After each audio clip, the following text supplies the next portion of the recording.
I want you to live in a world where you can exist without being perfect. Yeah, And, it's because okay. that's the world. That's the world we all live in.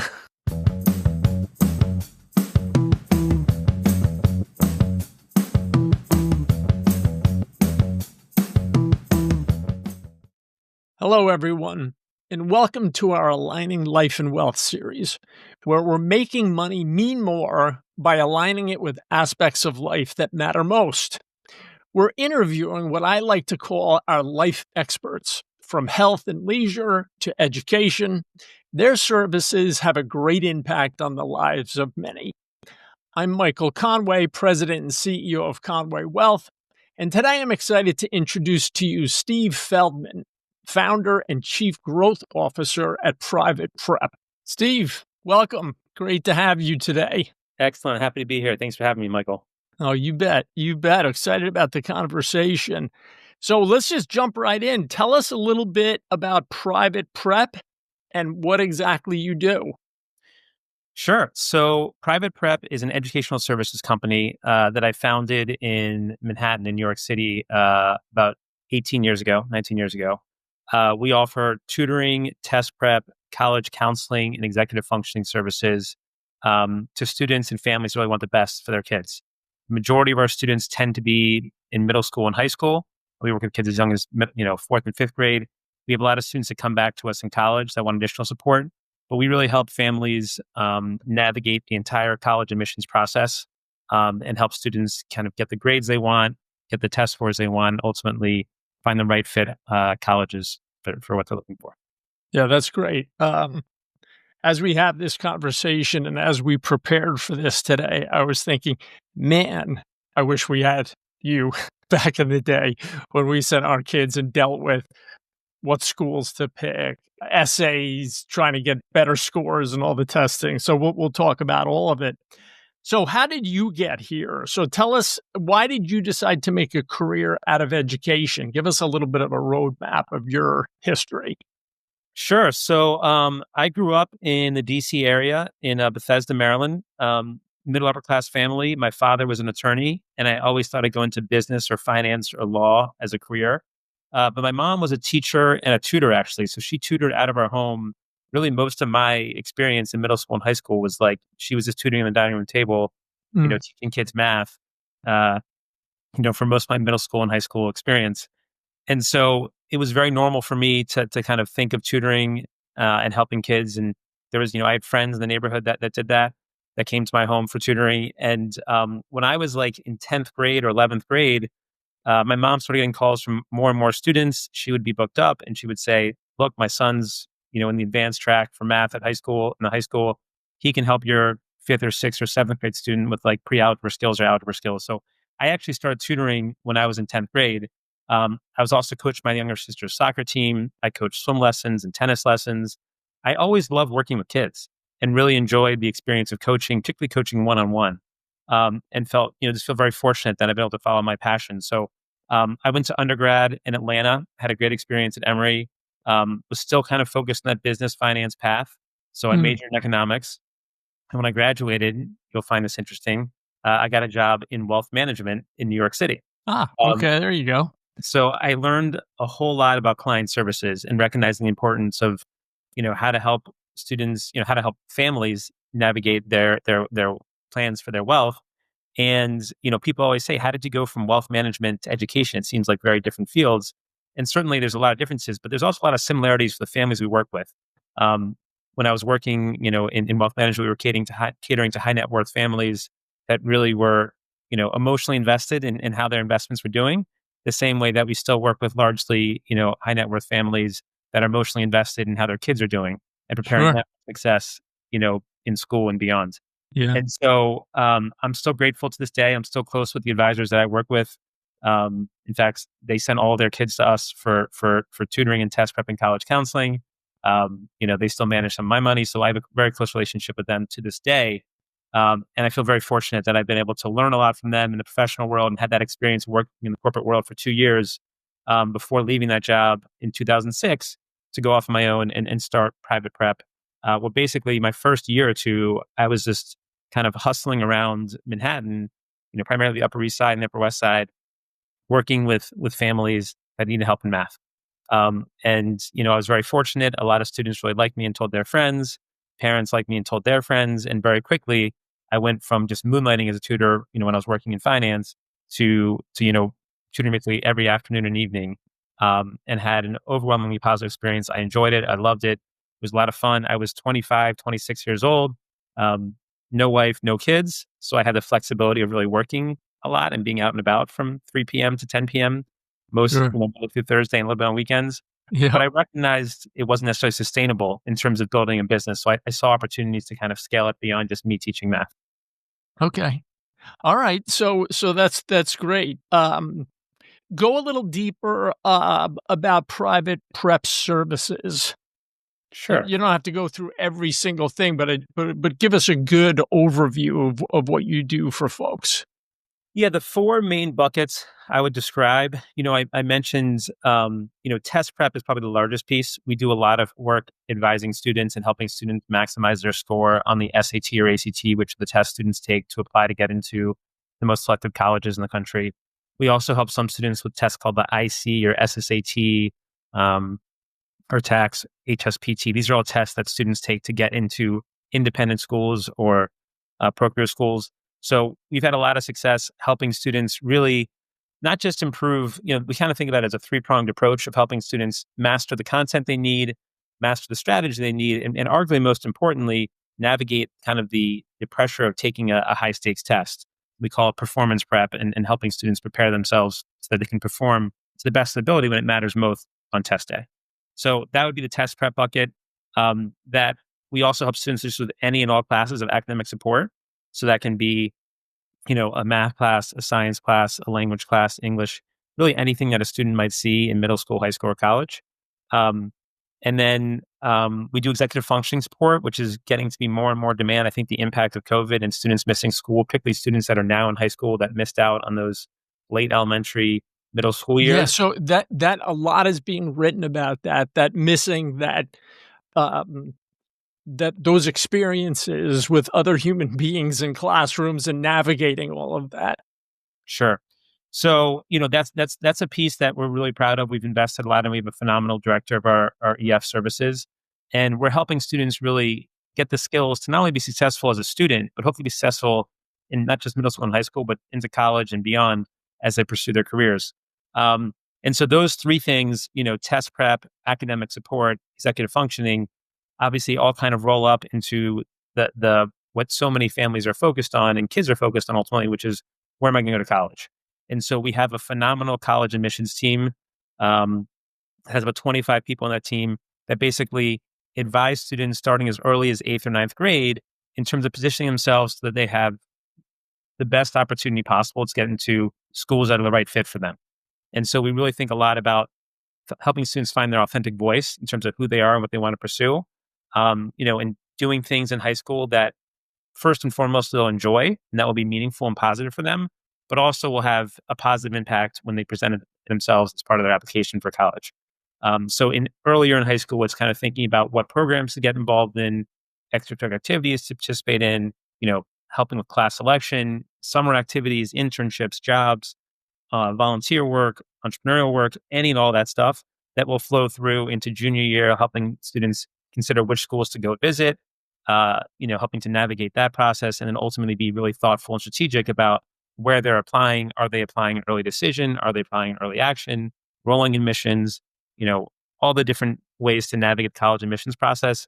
And ultimately heading into senior year, we help with the applications, which a huge part of that includes college essays, Okay. helping them write really compelling essays that will speak to who they are and what makes them really special and unique in the process.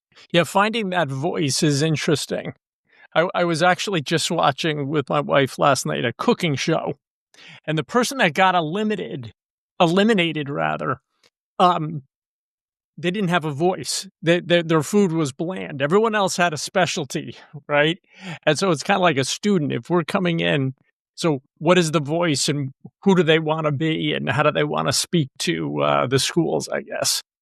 Yeah, and look, schools want to create well-rounded classes, but they want really special kids that have, extraordinary skills, and it can be different things. It's not just your academic skills; it's what is your passion, and helping students find that passion and present that passion in a compelling, authentic way is what we're focused on doing. And then ultimately helping them find the right fit where they're going to excel and thrive as a student, which isn't always getting into the highest ranked college Yeah. out there, or getting into the college that you can, walk around your town wearing the t-shirt or sweatshirt that says, the brand name across it.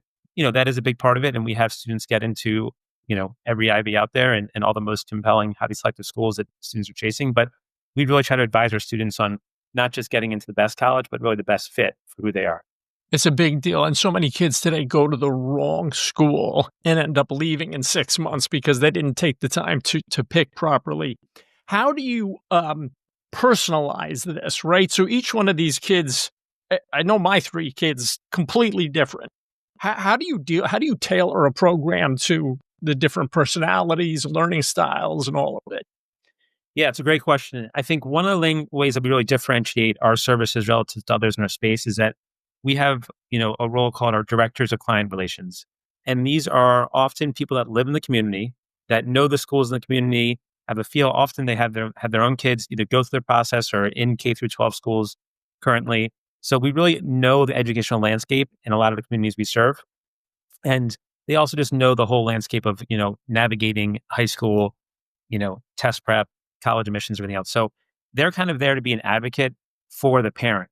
And so the first thing we do with every single family is do a complimentary consultation where that director will meet either in person or via Zoom with student, one or both parents, and really get to know the student, understand what the student's goals are, hear from the parent on what their vision is.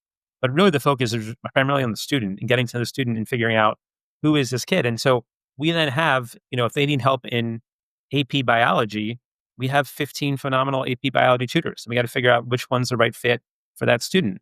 And a lot of times the student might say, I'm only available on, Tuesday nights or Sunday mornings. So we got to figure out who's available, who's the right fit. And we kind of personalize our program to the needs of our students. And if you're a great, AP bio tutor, but you're already mostly booked up and you only have availability on Thursday afternoons or Saturdays, it's not going to help that student that really is already busy doing other activities. So we're able to get to know the student and figure out which one of our tutors for each subject is the best fit. And it's not just based on availability. It's, as you mentioned, their learning style. Maybe they play soccer. And so we have a tutor who happens to teach biology, but also played soccer in high school or college, and they can bond and connect over that. So we try to find Sure. ways to help students find the right fit for them in terms of who the right, we call them tutors or coaches.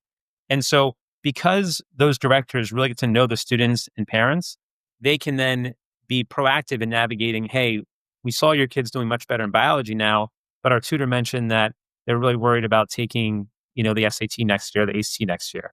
And we can help them navigate that conversation.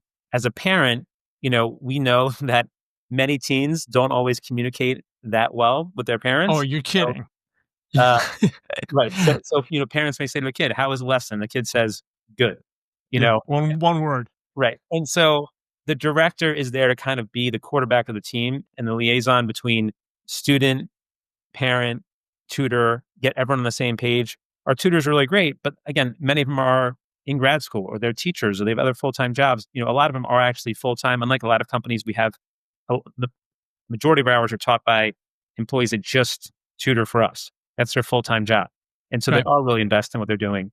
But regardless of that, they may have a lens of they're an expert in all things math and science, whereas the director can provide additional perspective of here's your great tutor for math and science, but let me think big picture and help position you for what's coming next, what classes you're taking next year, the standardized tests you may need, and then, kind of navigating the entire college admissions process. So There you go. that level of service and familiarity with the students allows us to really build deeper relationships, and that lasts often for years and frequently multiple kids for multiple years. Sure. I bet your tutors end up learning a lot from the kids, maybe even more than the parents, right? Because they open up a little bit more. How as you're talking, I'm thinking of all the stressors on kids today. So, again, 100 years ago, you'd pick a school. It'd be like, "I wanna go here." What you wouldn't have 100 choices. So now it's a lot different, and there's a lot of choices. We have stressors with, right? We talk about different clubs, sports, musical instruments. And then you add the coup de grace of social media on top of all of this. How do you help these kids navigate stress with all of this? You know, it's a great question and it's very front of mind for me all the time. I am highly invested in the overall well-being of our students. In fact, I think we are pushing, kind of a big well-being initiative that's centering the student experience. And it's not just about getting the students the best scores possible in the test or the best grades possible in school or ultimately getting to the best college. It's about helping taking a holistic approach to what does that student really need. To be clear, we are not mental health professionals, although we have relationships with many who are. Sure. And we can refer that out, or they often refer to us, knowing that we take kind of that holistic approach to putting our students' best interests first. And so we have great relations with people, but ultimately we're reminding students, and we've actually put a partnership in place with a phenomenal organization called the Mattering Movement. I'd highly recommend a book out there. There's a woman named Jenny Wallace or Jennifer Wallace. The book is called Never Enough. And it's about kind of the achievement culture that exists, particularly in affluent communities and highly educated communities when you have, two parents that are working or two parents that were college graduates or even have master's degrees. And so those students feel it. They see how successful mom and dad are. They live in a community where, people live in nice homes and they have, you know, other people's parents are successful. And so they feel it and they feel this kind of constant pressure to be the best. And so we try to help students and parents recognize that it's not just about getting the best scores possible and getting the best grades possible. It's helping them be like thrive as human beings. And sometimes Steve, it's got to be okay to dial it back sometimes, right? Because it's a lot, and not every student's going to measure up to what mom and dad are looking for. no, and the reality is there's always someone who's faster. There's always someone who's stronger. There's Sure. always someone who's a little smarter than you are in math. We're going to have, I've had students that, got a 35 on the ACT. The ACT, for those who don't know, is at a 36. A 35 is a top 1% score. Sure. This is a very bright girl, highly motivated, you know, I diagnosed her immediately within the first meeting of being a perfectionist. And then she took ownership of that. She got a 35 and she was in tears. She was Oh, devastated she got a 35. And I that's was heartbreaking, though. right. And so it's like you have to be able to both celebrate a 35 as a truly exceptional score, and at the same time, you can still want better and you can still work to Sure. improve that score. And guess what? She took a deep breath, she continued to work, took a test again 2 months later, and she got her 36. And like I told her straight up, I was like, I hope you don't get 36s across the board. I want you to live in a world where you can exist without being perfect. Yeah, And it's because okay. that's the world we all live in. Right. So, like, Right? I think that student is representative of the pressure that students feel. And I'm close to that student's parents. And it's not like the parents are doing the best they can not to put additional stress on their kids. But this student, however her makeup is, feels like she needs to be number one in her class. She needs to have a perfect score on the SAT and ACT, and I spent a lot of time trying to help her recognize that it's okay to not be perfect. And she's going to have to live in a world where Yeah. not everything's going to be smooth, and how to develop that resilience to navigate those moments when it's not going to go as you please. Sure, sure. Let's shift gears a little bit. You touched on this a moment ago, but let's talk a little more about your coaching and assistance with college admissions and navigating the admissions process, which is a whole bear unto itself. Right. So the first thing I would tell to any of your listeners that are parents is, unfortunately, the process in the United States to get into highly selective schools, one could argue, is broken. It is just there's more and more applicants that are worthwhile, and if you talk to any dean of admissions at any of the top 100 schools in the country, he or she would tell you that there's enough students to fill their class 3, 5, 10 times over. But the reality is the admissions rate at the most competitive schools in the country is sometimes as low as 4, 5, and 6%. Now, keep in mind that 4, 5, and 6% is not 4, 5, and 6% of all the high school seniors in the country. That's a percentage of all the most impressive that are actually choosing to apply to those highly selective schools. So you can basically do everything right in high school, get virtually perfect scores, take the most advanced classes, get everything right, and then still write some strong essays. But not get in, and not because your child did anything wrong, but just because it's a numbers game and there's this incredibly demanding process. So like having the peace of mind to know that, you know, you can do everything right and still not get in. It's hard. It's a hard pill to swallow, but it's an important thing for parents and students to understand that it is incredibly challenging. And that's why, for families that have the resources to engage, one of our college admissions coaches, we can, one, help to navigate the emotional stress and the process of this whole going through it. But two, hopefully have those students write those really compelling essays and position their application in a way where they will stand out. And ultimately, the admissions rate for our students far exceeds those small numbers of 4, 5, and 6% because they have the luxury of like, we know what's going on at every school. We know how to position things in different ways. And, there's no like, magic bullet that's going to guarantee anything. But, ultimately we hope to have our students have the right perspective and then position themselves the right way to give them the most options out there. Yeah. Awesome. Okay. How do you talk about the selection process and training tutors? How do you ensure high quality instruction, right? So how do you find the folks that you're deploying? Yeah. Again, I take tremendous pride in this because I know a lot of owners and operators of other, tutoring, test prep, and college counseling companies. And I know that our standard and the support that we provide to our tutors far exceeds that of what you find in most companies. And so I'd say it's not just the recruitment and hiring process. And so I can speak to that briefly, but like, yeah, the majority of our, not majority, all of our tutors are graduates of college. And many of them are graduates of the most elite colleges out there. But we're not focused on just hiring from that uber elite, group of universities. We're helping to find the right students, the right tutors that can really motivate and inspire students. So we have a excellent recruitment team that goes out. They do phone interviews initially, then they do additional interviews to get to know the skill set of the tutors. We have them do mock lessons to really see how they go about teaching students, and then after they've been hired, they still go through additional training and ongoing professional development. And so every one of our tutors has what we call a tutor manager. He kind of works with them and meets them in the beginning, like on a very regular basis, and even over time, every month.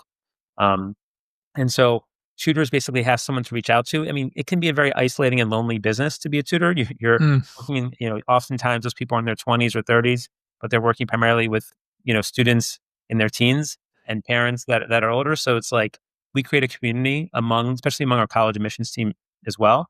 But there's a community and our executive functioning team for that matter, but they can all share ideas and share resources.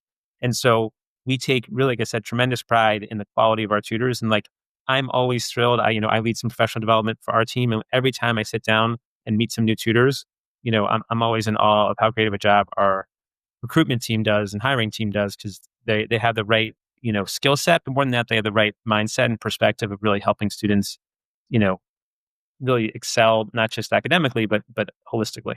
There you go. How have you done, and I know well, competing against, so there's a lot of online stuff, and I call it stuff for a reason, right? It's not as good as what you're doing, but still, I would imagine a lot of folks are looking at it. How do you how have you handled that, and how do you deal in a virtual setting, if at all? So it's an excellent question. Prior to COVID, we were really more geographically based. We had a very local presence in certain communities, particularly in the tri-state area, in the DC area, South Florida, LA, a little bit in Houston now. But really, it's been about, once COVID hit, we went entirely online. And even before, COVID, we had more and more students working via Zoom. But once COVID hit, we obviously went to being 100% online. And what we found was the success of our students, you know, continued to be really strong. We measure the percentage of points captured on the SAT or ACT. We measure overall client satisfaction. And we found that our students and parents were still incredibly happy with the quality of the service and their experience. And many of our tutors, as you might imagine, can be more efficient if they're working from home. So Oh, we're think now of about what a it saves. yeah, I mean, but we try to find that balance. We have some families, and by the way, I still tutor to this day because I love working with students and families, and so I can speak to some of this stuff firsthand. But like we do, some students something called hybrid, where they do some lessons, a handful of lessons in person, and that helps to build that connection, that relationship between student and coach. And then, but the reality is they're traveling, they're playing sports, they're in school shows, they're in musicals. And so, or they're just, away for the weekend with their family in a second home or something. And so we were able to kind of supplement in person with online. And some of our families prefer online. And, as you might imagine, we reach more and more students, and we have families that may love us in a place where we have a local presence. Maybe that, they live in Manhattan, but their brother or sister, niece or nephew lives in, Chicago or even Europe or Australia. And we've had students all over the world, and, we've had tremendous success helping students anywhere in the country and anywhere in the world at this point. And so, yeah, we feel like ultimately it's the quality of the service that we provide and the quality of our tutors that allows us to stand out and be successful. Yeah. Yeah. Yeah. Can you share with us one or two success stories? And it doesn't have to be, well, I'll let you run with it, but it's not necessarily, oh, we help somebody get into Yale. I mean, there's also getting a C student to become a B student, right? But just give me a couple of ideas that. Sure. This one goes back a long way, but it's fresh in my mind because I was actually, as I mentioned, I live in the DC area again. I live in Bethesda, Maryland, but I was in New York this past weekend for a celebration of a friend's kid. And I met with a former client who I worked with for many years. Two kids go to super elite private school in New York City. I started with the older brother when he was in seventh or eighth grade. Younger sister was in fifth grade. And I worked with that student, the seventh or eighth grade boy, throughout middle school, throughout high school. There was moments where he was really struggling, I think more socially than anything else, but math never came easily to him. And so I worked with him and like really helped to build his confidence, both as a math student, but really as a overall kid, that he had a lot of strengths to build. He was very into theater, very into acting. He pursued a career in theater, post high school. And this is a kid that, because of the relationship I had with him, when he was starring in his school show, my wife and I went and saw him perform, and it was amazing. That's It was like a cool. lot of fun to go see him perform in his school show and see him really in his element. Um, Yeah. Fast forward, he graduated from college, was pursuing a career in acting in New York City. And, because of the experience that not just with me, because he worked with a couple other tutors, for test prep or the admissions process with us as well, had such great experience. He wanted to come back and join us as a tutor. And so he actually became one of our tutors and is to this day, you know, incredibly successful as a tutor with our company. And so like that's a really, for me, it's really powerful that I had such an impact on that student that not only helped him build his confidence, but to be so interested and so um, connected to the business that he wanted to come back and work with us as a tutor. And so Yeah. he was a student that went from struggling in math to getting A's to math to now tutoring math. That's exciting. Yeah, that's gotta be very rewarding. So that's a good one for sure. Okay, so we'll wrap here, but let's do this. When it comes to furthering education through tutoring and or test prep, what is one piece of advice that comes to mind for parents or students who are exploring your services? What do you think the one takeaway should be here? So I think big picture, I mentioned the competitive landscape, and I think the little I know about your network is that you're catering to families that have resources, that are probably living in schools with great public schools or elite private schools, and so students are under tremendous pressure. And I would remind them that like getting into the best college out there is not the end all be all, and Mm, try having that mindset that having to constantly achieve to get perfect grades. You should be motivated. There's a lot of benefit from getting good grades and getting good scores. It will give you more opportunities, but to recognize that there's more to it than just getting into the best college out there. I often tell the story. I'm not shy about this. I applied early to University of Pennsylvania, but I went to Emory. So you can do your math on that one. there you go. And I say that like, had I got a better job, had I gotten into Penn and had a better job out of college, maybe I never would have had the kind of the guts to leave my job in finance and start my own business Sure. and where I am today. And I feel incredibly blessed and fortunate to be where I am now. And so things happen for a reason. And I would say as a parent, like what you should invest in more than anything is the relationship you have with your child. I think you'll never meet a parent who says, like, my golden achievement in life is getting my kid into this school. But to say, like, or say, my kid got into Harvard, Princeton, or Yale, but my kid hates me. That's not what any parent wants. And so having a strong relationship with your child is really, really powerful and helps to make them, like, and all the studies show this, that the deeper your relationship is with your child and the stronger that your relationships are in general and the more better relationships that your child has, they're going to be more resilient in navigating this entire process. So yes, like if you have access to resources and you can engage and get them, if your kid is struggling, you can get them help in that math class, that science class, that language class. By all means, do it, especially if it's what your child wants and is seeking out. Sure. Um, and if you can get assistance for the college admissions process because of how confusing and competitive it is now, I think there is real value to it. So I would say just like, but invest in your child in terms of the relationship you have with your kid. And, they're going to feel the love and appreciation. If your kid says, I really want help, and you can say, I can get you help, it's probably going to go over well. And it's, not just you have to do this because you have to get an A or you have to get a 1500 plus in your SAT. I think the way you present that relationship you build is most important. There you go. That is a great one. That is a great one, and I can imagine I know for me with what I do, my day job, it's so wildly rewarding to help families, and it sounds like the same thing, for you. And again, I started with this, but I'll say it again, I wish I had known back in the day when we raised our kids, I wish I'd had a solution like this. So, thank you, Steve, very much for being here today. It was a great conversation, and I'm sure the our audience will get a lot out of it. So thank you. Thank you. Happy to be here. Thanks. Thank you for joining the Aligning Life and Wealth series and for the impact you're creating by allowing people to best align their life and wealth through education. You can find this video along with the rest of our Aligning Life and Wealth series on our YouTube, LinkedIn, X, and Facebook.